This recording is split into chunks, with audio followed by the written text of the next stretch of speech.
Ethelstan, 924 to 939. Ethelstan, king of the Anglo-Saxons and later king of the English, is widely regarded as the first true king of England, and by some historians the first king in British history to rule most of the island of Great Britain.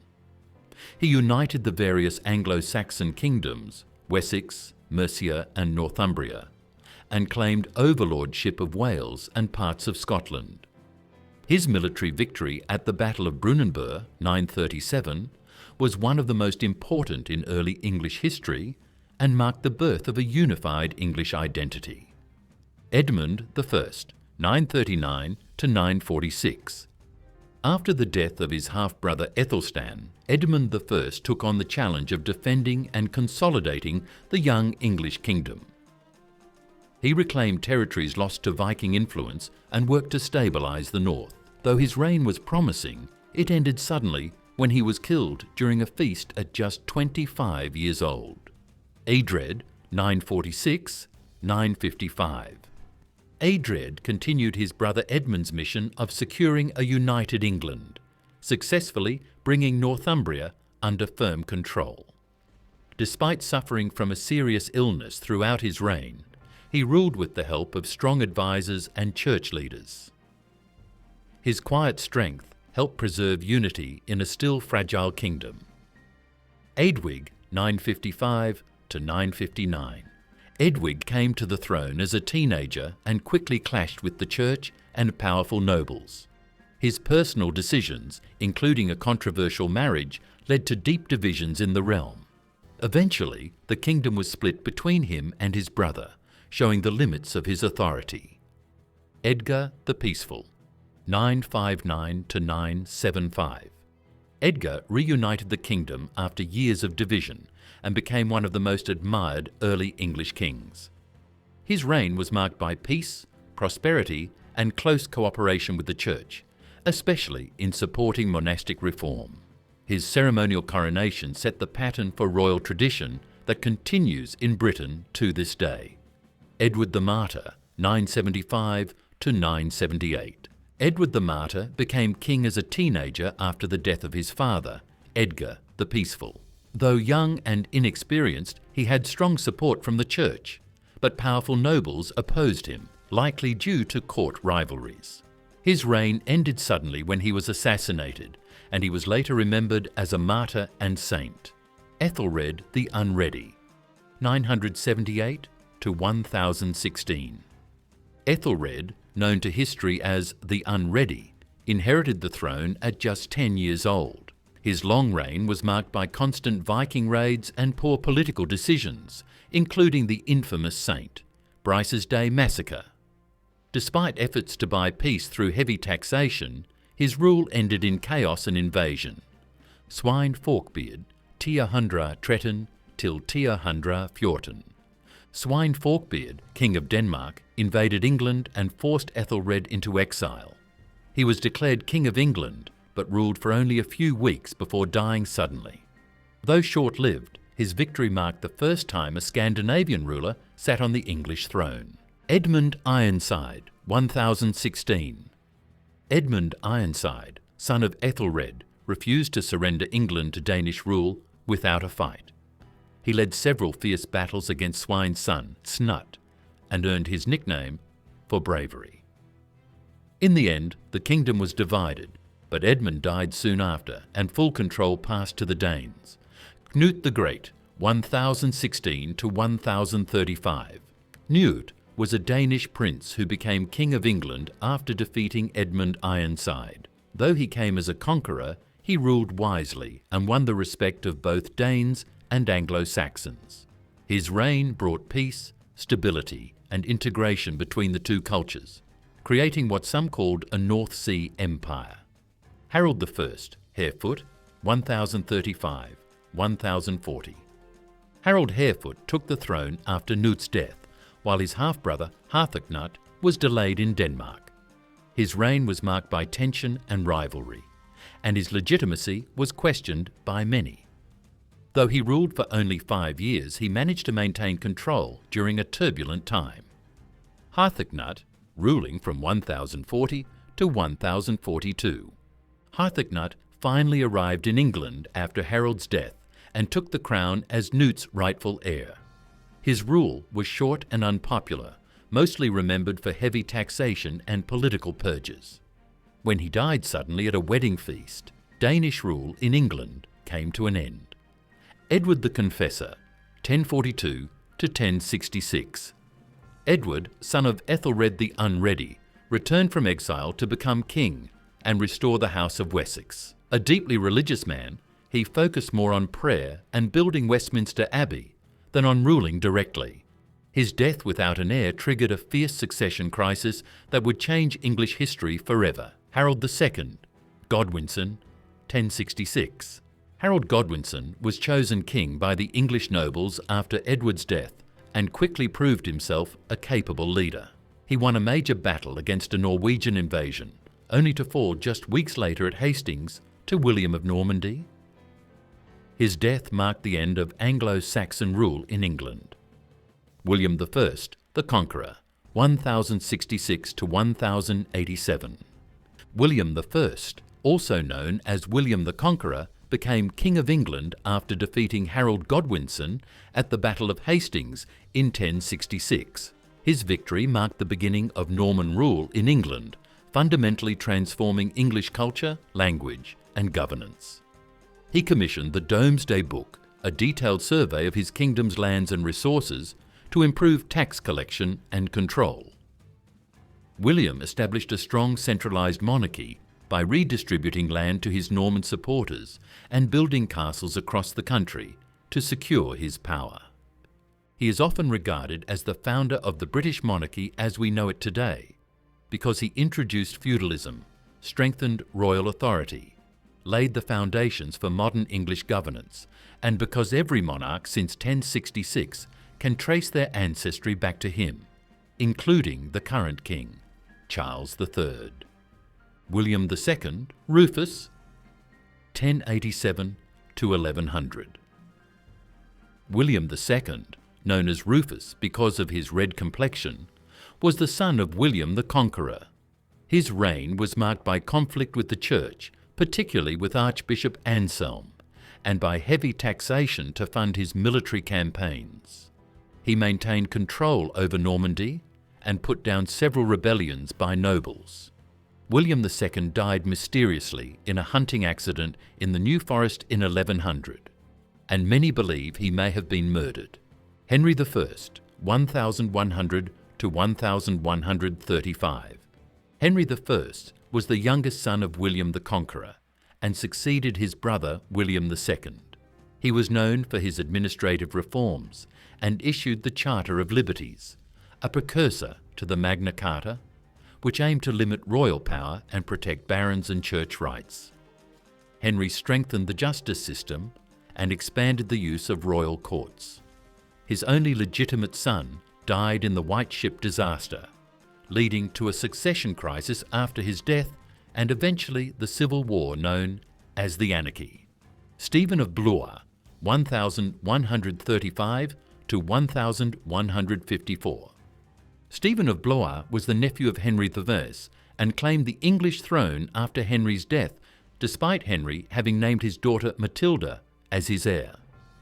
His reign was dominated by a brutal civil war known as the Anarchy, as Stephen and Matilda fought for control of the crown. During this period, royal authority collapsed, barons gained more power, and England suffered widespread lawlessness and destruction. Although Stephen was eventually recognised as king, he agreed to make Matilda's son, Henry II, his heir, ending the conflict and paving the way for the Plantagenet dynasty. Henry II, 1154 to 1189. Henry II was the first Plantagenet king of England and restored royal authority after the chaos of Stephen's reign. He reformed the English legal system, introducing common law and royal courts, which became the foundation for English justice. His reign was also marked by conflict with Thomas Becket, Archbishop of Canterbury, which ended with Becket's murder in 1170, an event that shocked Europe. Henry ruled over a vast empire, including much of Western France, but his later years were troubled by rebellions from his own sons. Richard I, the Lionheart, 1189 to 1199. Richard I, called the Lionheart for his courage, spent very little time in England, focusing instead on military campaigns, especially the Third Crusade. He was respected as a brilliant military leader and fought against Saladin, the Muslim leader, although he failed to recapture Jerusalem. Richard was captured and held for ransom on his way back from the crusade, and his release cost England a huge sum. Despite his long absences, he remains one of England's most famous warrior kings. John Lackland, 1199 to 1216. John, known as Lackland because he lost most of his family's lands in France, is often remembered as one of England's worst kings. His rule was marked by heavy taxation, failed military campaigns, and disputes with the church and barons. In 1215, he was forced to sign the Magna Carta, a landmark document that limited royal power and laid the foundation for constitutional government. His reign ended in civil war, and he died during the conflict, leaving the throne to his young son, Henry III. Henry III, 1216 to 1272. Henry III became king at just 9 years old, with England still in civil war. His long reign saw frequent tensions with the nobility over royal authority and finances. In 1258, he accepted the provisions of Oxford, which limited his power and created a council of barons. This led to the Second Barons' War, during which Simon de Montfort briefly ruled before being defeated by Henry's son, the future Edward I. Edward I, 1272 to 1307. Edward I, known as the Hammer of the Scots, was a strong and ambitious king who expanded royal control. He conquered Wales and launched major campaigns into Scotland, including the execution of William Wallace. He also introduced key legal reforms and summoned the Model Parliament in 1295. Edward is remembered as one of England's most powerful medieval monarchs. Edward II, 1307 to 1327. Edward II was a weak and unpopular king whose favouritism toward courtiers like Piers Gaveston angered the nobility. He suffered defeat by the Scots at Bannockburn in 1314 and faced increasing unrest.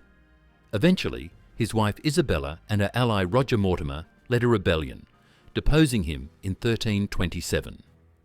He was later murdered, one of the few English kings overthrown by force. Edward III, 1327 to 1377. Edward III became king after his father's deposition and soon took control from his mother and Mortimer. He restored royal authority and began the 100 Years' War, claiming the French crown. His reign saw military triumphs at Crécy and Poitiers, and the rise of English national identity. The Black Death struck in 1348, devastating the population. Richard II, 1377 to 1399.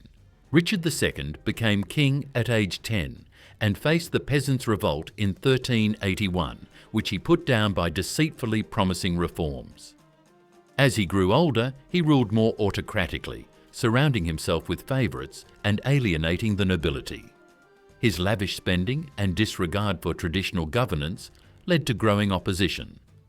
In 1399, his cousin Henry Bolingbroke deposed him and took the throne as Henry IV, ending the Plantagenet line and beginning the Lancastrian dynasty.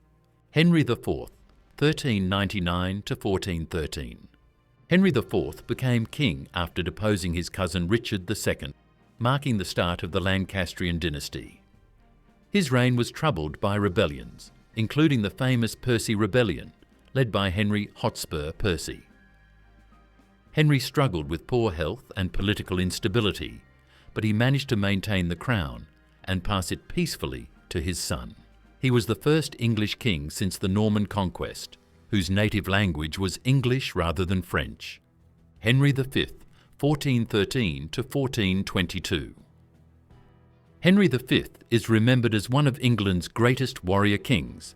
He achieved a legendary victory against the French at the Battle of Agincourt in 1415 during the 100 Years' War. His military successes led to the Treaty of Troyes in 1420, recognising him as heir to the French throne and marrying him to Catherine of Valois. Henry died young at 35, leaving an infant son and a temporarily united Anglo-French kingdom. Henry VI, 1422 to 1461 and 1470 to 1471. Henry VI became king as a baby and was also crowned King of France, but he lacked the leadership and strength of his father. His weak rule led to the loss of most English territories in France and the outbreak of civil war in England, the Wars of the Roses between the houses of Lancaster and York. He suffered from bouts of mental illness, and England was governed at times by powerful nobles. Deposed in 1461 by Edward IV, he briefly regained the throne in 1470 before being captured and murdered in 1471, marking the end of effective Lancastrian rule. Edward IV, 1461 to 1470 and 1471 to 1483. Edward IV was the first Yorkist king, taking the throne during the Wars of the Roses after defeating the Lancastrians. His reign was interrupted when he was briefly overthrown in 1470, but he regained power in 1471 after defeating Henry VI and his supporters at the Battle of Tewkesbury. Edward was a strong ruler who restored royal authority and improved the economy through trade. He died suddenly in 1483, leaving the crown to his young son, Edward V. Edward V, April to June 1483, never crowned. Edward V became king at just 12 years old, but was never crowned. He and his younger brother were placed in the Tower of London by their uncle Richard, Duke of Gloucester, supposedly for protection. The boys mysteriously disappeared, and many believe they were murdered, becoming known as the Princes in the Tower. His short, uncrowned reign is one of the great mysteries of English history. Richard III, 1483 to 1485. Richard III took the throne after declaring his nephews illegitimate, becoming the last king of the House of York. His reign was short and controversial, largely due to the suspected murder of the princes in the Tower. In 1485, he was defeated and killed at the Battle of Bosworth Field by Henry Tudor, ending the Wars of the Roses. Richard was the last English king to die in battle, and his death marked the beginning of the Tudor dynasty. Henry VII, 1485 to 1509. Henry VII founded the Tudor dynasty after defeating Richard III at the Battle of Bosworth Field, ending the Wars of the Roses. He strengthened the monarchy, reduced the power of the nobility, and restored stability to a war-torn England. Through the marriage of his son Arthur to Catherine of Aragon, and later the marriage of his son Henry VIII to her, he built alliances with Spain. He was known for his cautious financial policies and efficient government. Henry VIII, 1509 to 1547. Henry VIII is one of England's most famous kings, known for his 6 marriages and his break with the Catholic Church. He created the Church of England after the Pope refused to annul his marriage to Catherine of Aragon, starting the English Reformation. Henry dissolved the monasteries, confiscating their wealth and land for the crown. He was a strong but often ruthless ruler, remembered as much for his personal life as for his political impact. Edward VI, 1547-1553. Edward VI became king at just 9 years old, and his reign was dominated by powerful Protestant advisors. Under his rule, England became more firmly Protestant, with the introduction of the Book of Common Prayer and other reforms. Edward was a sickly child and died at only 15, naming Lady Jane Grey as his successor in an attempt to keep England Protestant. His reign was short, but religiously transformative. Mary the Bloody Mary, 1553 to 1558. Mary I, daughter of Henry VIII and Catherine of Aragon, tried to restore Catholicism in England. She earned the nickname Bloody Mary for ordering the execution of over 280 Protestants during her reign. Mary married Philip II of Spain, an unpopular move that fueled distrust among her subjects. Her efforts to undo the Reformation failed, and her death paved the way for her Protestant half-sister, Elizabeth I, to take the throne. Elizabeth I, 1558 to 1603. Elizabeth I, the Virgin Queen, was the last Tudor monarch and one of England's greatest rulers. Her reign saw the Elizabethan Golden Age marked by cultural flourishing, exploration and military success, including the defeat of the Spanish Armada in 1588. She maintained a moderate Protestant settlement and avoided the religious wars that plagued much of Europe. Elizabeth never married, and her death ended the Tudor line, passing the crown to the Stuarts. James I, 1603 to 1625. James V was already James VI of Scotland when he became King of England in 1603, uniting the crowns. His reign marked the start of the Stuart dynasty in England. Believing in the divine right of kings, he clashed with Parliament. He is also known for commissioning the King James Bible, a highly influential English translation. Charles I, 1625 to 1649. Charles I clashed repeatedly with Parliament over money, religion and royal authority, leading to the English Civil War.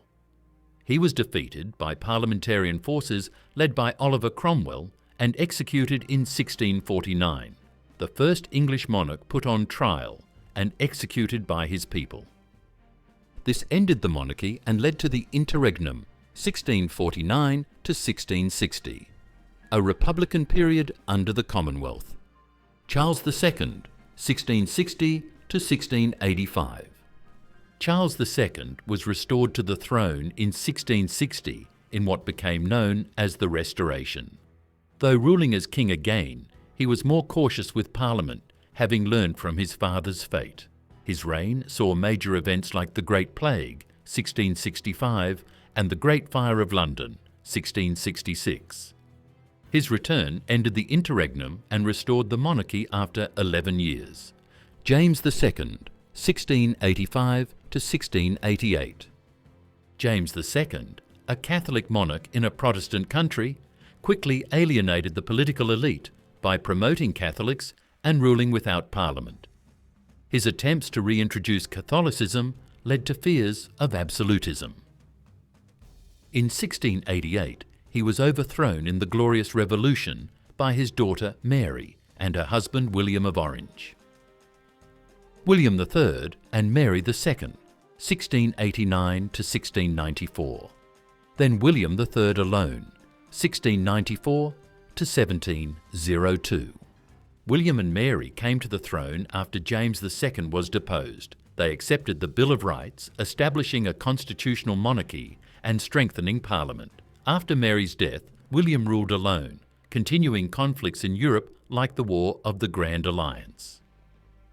With no heirs, the crown passed to Mary's sister Anne, Queen Anne, 1702 to 1714.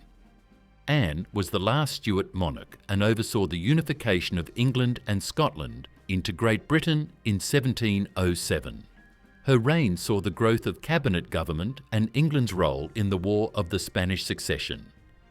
She suffered from poor health and outlived all her 17 children. Her death ended the Stuart line. George I, 1714 to 1727. George I, the first monarch of the House of Hanover, was brought to the throne by the Act of Settlement, excluding Catholic heirs. Speaking little English, he relied on ministers, especially Robert Walpole, often seen as the first Prime Minister.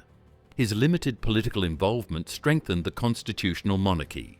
George II, 1727 to 1760. George II was the last British monarch born outside Britain and the last to lead troops in battle. His reign saw Britain's rising global power, especially during the War of the Austrian Succession and the 7 Years' War. he increasingly delegated power to Parliament and ministers. George III, 1760 to 1820. George III is known for his long reign, bouts of mental illness, and losing the American colonies during the Revolution. However, he remained popular for his morality and domestic focus. His reign also included victory in the Napoleonic Wars.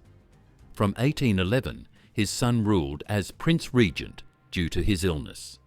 George IV, 1820 to 1830. George IV, already Prince Regent during his father's illness, became king in 1820. Known for his lavish lifestyle and scandals, he was also a patron of the arts. Though the Catholic Emancipation Act passed during his reign, he personally opposed it. His rule symbolised the extravagance of the Regency era. William IV, 1830 to 1837. William IV, known as the Sailor King, was more modest and approachable than his older brother. His reign saw major political reform, including the passage of the Reform Act 1832, which expanded the electorate and reduced corruption. Though his reign was relatively short, it was an important transition toward modern parliamentary democracy. Queen Victoria, 1837 to 1901. Queen Victoria's reign, known as the Victorian era, was one of the longest and most influential in British history. She presided over the British Empire at its height, during a time of immense industrial, cultural, and scientific progress. Victoria became a symbol of national identity and morality, and the monarchy was reshaped into a more ceremonial institution. Her rule saw the rise of constitutional monarchy, and her descendants would spread across many European royal houses. Edward VII, 1901 to 1910. Edward VII was the son of Queen Victoria and marked the beginning of the Edwardian era, known for elegance and imperial confidence. He strengthened foreign alliances, especially with France, and modernised the royal image. George V, 1910 to 1936. George V led Britain through World War I and navigated rising social and political change. In 1917, he changed the royal family name from Saxe-Coburg and Gotha to Windsor due to anti-German sentiment. Edward VIII, 1936. Edward VIII abdicated the throne to marry Wallis Simpson, an American divorcee, sparking a constitutional crisis. His reign lasted less than a year, making it one of the shortest in British history. George VI, 1936 to 1952. George VI became king unexpectedly after his brother's abdication and guided Britain through World War II with dignity and strength. His calm leadership earned public respect, and he laid the foundation for the post-war monarchy. Elizabeth II, 1952 to 2022. Queen Elizabeth II reigned for 70 years, becoming Britain's longest-serving monarch and a symbol of continuity. Her reign saw major societal, political, and technological changes, as well as the transformation of the British Empire into the Commonwealth. Charles III, 2022 to present. Charles III became king after the death of his mother, Elizabeth II, in 2022. His early reign focuses on streamlining the monarchy and continuing the royal role in a modern, multicultural Britain.